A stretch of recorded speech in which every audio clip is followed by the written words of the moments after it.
येवला तालुक्यातील उत्तर पूर्व भागात पावसाचं प्रमाण कमी असल्यानं मांजरपाड्याचे पाणी कधी येते याची शेतकरी आतुरतेने वाट पाहत होते।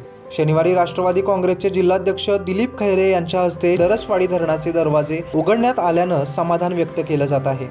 मंत्री छगन भुजबळ तसंच माजी खासदार समीर भुजबळ यांनी जलसंपदा विभागाच्या अधिकाऱ्यांना त्या संदर्भात सूचना केल्या होत्या। 2 वर्षापूर्वी 2024 मध्ये या कालव्याचं काँक्रिटीकरण होताच मांजरपाडा पाणी डोंगरगाव बंधाऱ्यात पोहोचले होते। त्यावेळी कातरणी ते डोंगरगाव पर्यंत बंधारे भरल्याने शेतीसाठी मोठा फायदा झाला होता।